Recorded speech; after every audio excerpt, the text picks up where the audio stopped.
Have you ever been in a relationship where everything seemed perfect until it wasn't? Where love was supposed to be enough, but somehow it just couldn't bridge the gaps that started to form? That's where my story begins. A story about love, independence, and the choices we make that change everything. I've always been someone who values independence. Growing up, my parents instilled in me the importance of standing on my own 2 feet, of never relying on anyone else for my happiness or stability. I took that lesson to heart. I worked hard, saved every penny I could, and by the time I was 30, I had managed to buy my own home. It wasn't much, but it was mine. I had carved out a life for myself, and I was proud of it. When I met him, let's call him Jack, things were great. He was charming, successful, and our relationship grew quickly. We were happy. But then, one day, he brought up something I hadn't really considered before, moving in together. At first, it seemed like a natural step. We spent most of our time together anyway, so why not make it official? Why not move in and save on rent? But the more I thought about it, the more uneasy I felt. You see, Jack made significantly more money than I did, and the thought of moving into his place, into a home that wasn't mine, started to bother me. It wasn't just about the money, it was about what it represented. My home was my safe space, my proof that I could make it on my own. Moving in with him felt like giving up a part of that, a part of myself. I didn't want to be dependent on him, or anyone, for that matter. But it wasn't just about the house. Shortly after, Jack brought up the idea of a prenup. He framed it as a practical move, something that would protect both of us in case things didn't work out. And I get it, I really do. But to me, it felt like a red flag. The idea of a prenup didn't sit well with me because it made me feel like we were already preparing for the worst. It felt like he didn't trust me, like he saw our relationship as a transaction rather than a partnership. I could have fought it, could have insisted on adding clauses to protect myself, but that wasn't the point. The point was that I didn't want our marriage to feel like a business deal. I wanted to build a life together, not live with someone who treated me like a financial liability. As the days went by, these thoughts started to weigh on me more and more.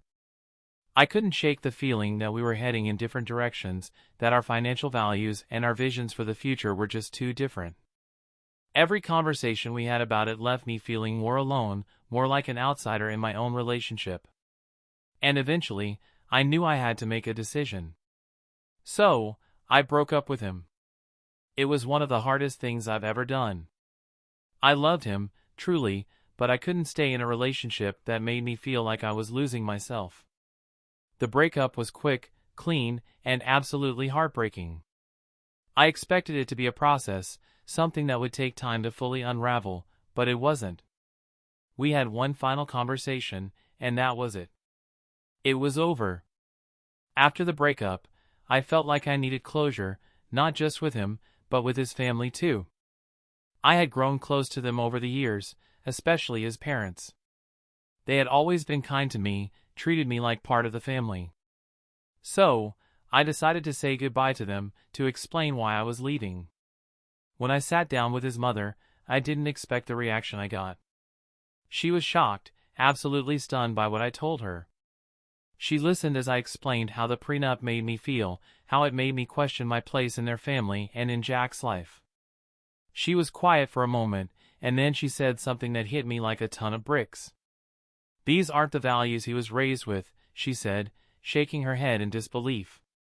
She went on to tell me about how she and Jack's father had built their wealth together, how his father had always been the major breadwinner but had never made her feel uncomfortable or less than because of it.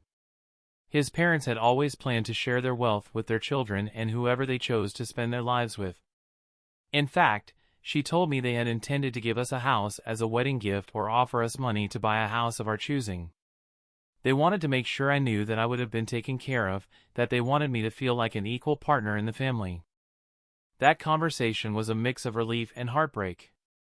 On one hand, it felt validating to know that my feelings were understood, that I wasn't crazy for feeling the way I did. But on the other hand, it was devastating to realize what could have been. To imagine the life we might have had if things had been different. I couldn't help but think about the life we were supposed to build together, about the dreams we had shared. After that conversation with his mom, I couldn't stop thinking about everything she said. It was like a window had been opened, allowing me to see into a future that was no longer mine. A future where Jack and I could have built a life together, supported by his family, where I wouldn't have felt like I was losing my independence but instead gaining a new kind of partnership. But that wasn't the reality.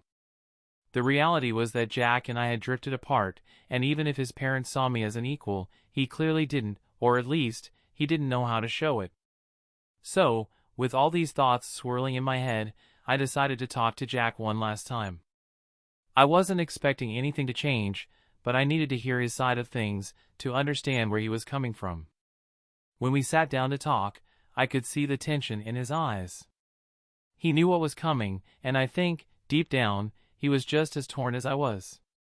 I decided to get straight to the point and asked him why he felt the need to protect his assets so fiercely. What was he so afraid of? Jack sighed, running a hand through his hair, a nervous habit of his that I knew all too well. He started talking, and for the first time, it felt like he was really opening up. He told me about a conversation he had with his dad years ago, a casual joke his dad had made about hoping neither of his sons would end up with a gold digger. It was just a joke, but it stuck with him, planted a seed of fear in his mind. He felt a responsibility to protect his parents' wealth, to make sure it stayed within the family.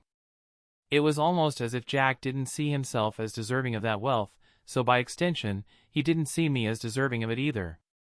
He admitted that he didn't feel entitled to his parents' assets, and that's why he had never asked for their opinion on the matter.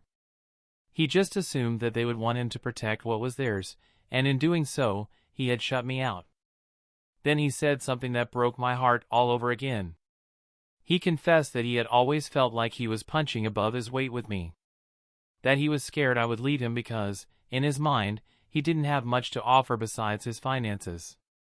He talked about how he saw me as intelligent, hardworking, and beautiful, qualities he admired but didn't think he could match. He admitted that his fear of losing me had driven him to act defensively, to push me away in an attempt to protect himself. As he spoke, I realized that this wasn't about money at all. It was about insecurity, about deep-seated fears that had nothing to do with me and everything to do with how he saw himself. Jack was scared that he wasn't enough for me, scared that I would leave him for someone who had more to offer. And instead of talking to me about those fears, he had let them fester until they had poisoned our relationship. He kept apologizing, saying that he never meant to make me feel like an outsider. That he never meant to hurt me or make me question my place in his life. He said he was sorry for everything, for the prenup, for the way he had acted, for not communicating better. He insisted that he wanted to share a life with me, that he was ready to take care of me and our future kids, to build a life together. It was almost surreal to hear him say all the things I had wanted him to say for so long.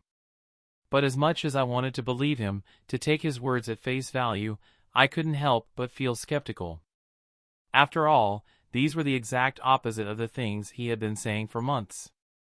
How could I trust that he meant it now? How could I be sure that this wasn't just another reaction to his fear of losing me? I could see the pain in his eyes, the regret etched into every word he spoke. And in that moment, all I wanted to do was reach out to him, to tell him that it was okay, that we could fix this. But I knew that wasn't true. I knew that we had tried to fix it, that we had gone to couples counseling, that I had been patient and supportive, and yet nothing had changed. Every time we faced a challenge, Jack would retreat into his insecurities, and I would be left picking up the pieces. It was a cycle we had repeated time and time again, and I was exhausted. I was tired of being the one who had to hold everything together, tired of feeling like I was the only one truly invested in making this relationship work. As much as it hurt to admit, I realized that Jack wasn't ready for the kind of relationship I wanted. He wasn't ready to be an equal partner, to communicate openly and honestly, to face our challenges together. And I couldn't keep waiting for him to catch up. I told him that I appreciated his honesty, that I understood where he was coming from, but that it didn't change the way I felt. I told him that I needed more than words, that I needed actions, and that I hadn't seen any real effort to change. I told him that I loved him, but I couldn't stay in a relationship that made me feel like I was constantly fighting to be heard, to be valued. His face fell, and for a moment, I thought he was going to argue, to try and convince me to stay. But instead, he just nodded, his eyes filled with a sadness that mirrored my own. He knew, just as I did, that there was nothing left to say. We had reached the end of the road, and there was no turning back. As I walked out of that room, I felt a mixture of relief and sorrow.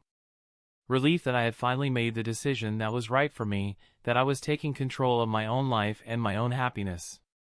But sorrow for the love that we had lost, for the future we would never have. It was a bittersweet ending to a chapter that had once held so much promise. And so, that was it. I walked away from the man I loved because I knew that staying would mean sacrificing too much of myself. It wasn't an easy choice, but it was the right one. And as hard as it was, I knew I had to keep moving forward, to focus on healing and finding my own path. But as I took those first steps into my new life, I couldn't help but wonder. Did I make the right choice? Could things have been different if we had just communicated better? Or was this the inevitable outcome of two people who loved each other, but just weren't meant to be? After that conversation with Jack, I knew my decision to walk away was final. It wasn't just about the prenup anymore, or the fears and insecurities that had driven a wedge between us. It was about something deeper, something that had been brewing for a long time. A realization that, as much as I loved him, we were on different paths. And no amount of love could change the fact that our values, our visions for the future, just didn't align. In the days that followed, I found myself grappling with a flood of emotions. I had lost not just a partner, but a life that I had envisioned so clearly. The thought of starting over was daunting. I felt the weight of that loss with every step I took, and yet, I also felt a strange sense of liberation.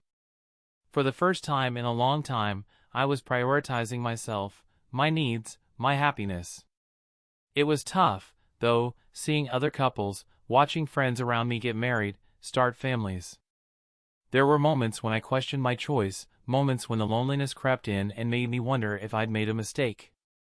But every time that doubt surfaced, I reminded myself of all the times I had felt unheard, undervalued, and how tired I had become of being the only one fighting to make it work. Jack reached out a few times, but I kept my distance. Not because I didn't care, but because I knew that staying in contact would only make it harder for both of us to move on. His parents also tried to check in on me, their concern evident in every message. It was touching, really, to see how much they still cared. But I needed space to heal, to figure out who I was without Jack, without the life we had planned together. As the weeks turned into months, I threw myself into work, into my hobbies, into spending time with friends and family. I went on a few dates, but nothing serious. I wasn't ready for that yet. I needed time to rebuild, to reconnect with myself. One day, I decided to revisit some of the things I used to love doing before my life became so entangled with Jack's. I started painting again, something I hadn't done in years. It was therapeutic, a way to express all the emotions I couldn't quite put into words. I also took up running, something I had always wanted to try but never made time for. It became my outlet, my way of clearing my head and finding a sense of peace. And slowly, but surely, I began to feel more like myself again. The sadness was still there, of course, but it wasn't as overwhelming as it had been in those first few weeks. I started to see a future for myself that wasn't tied to anyone else, a future that was mine to create, on my own terms. There were days when I missed Jack, missed the way he made me laugh, the way he held me when things got tough. But those memories were tempered by the reality of what our relationship had become. And with each passing day, the memories of the good times were gradually replaced by a sense of clarity. I wasn't just mourning the loss of a relationship, I was mourning the loss of who I had been in that relationship. A person who had compromised too much, who had ignored her own needs in the hopes of making someone else happy. One afternoon, I received a message from Jack's mom. It was short, simple, and yet, it carried so much weight. She told me that she missed me and that, no matter what, I would always have a place in their family. Reading those words brought tears to my eyes. It was bittersweet, knowing that I had left behind not just Jack, but a whole family who had welcomed me with open arms. But it also reaffirmed that I had made the right choice.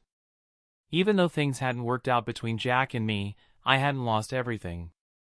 I had gained a deeper understanding of myself, of what I wanted, and what I needed from a relationship.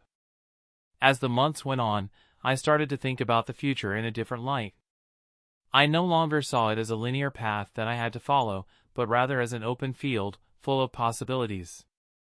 I could travel, pursue new hobbies, focus on my career. There was so much I wanted to do, so much I had yet to explore. And for the first time in a long time, I felt excited about what lay ahead. Of course, the pain of the breakup still lingered, but it no longer defined me. It was just one chapter in my story, one that had shaped me, but didn't have to dictate the rest of my life. I was ready to turn the page, to see what new adventures awaited. And who knows? Maybe one day I'll meet someone whose values align with mine, someone who sees me as an equal partner, someone who is ready to build a life together. But until then, I'm content with where I am. I'm proud of the woman I've become, and I'm excited to see where this journey takes me next. So, here I am, standing at the threshold of a new chapter, with no idea what the future holds. But that's okay. Because I know that, whatever happens, I have the strength to face it head on. I have the courage to walk away from what doesn't serve me and the wisdom to embrace what does. And as I close this chapter, I can't help but wonder. What about you? Have you ever had to walk away from something or someone you loved, knowing it was the best thing for you? How did you find the strength to move on? I'd love to hear your stories, your thoughts, and your advice in the comments below. If you enjoyed this story, if it resonated with you in any way, please give this video a thumbs up and subscribe to the channel for more stories like this. Your support means the world to me, and I'm so grateful to have you on this journey with me. And don't forget to hit that notification bell so you never miss an upload. Thank you for watching, and I'll see you in the next video.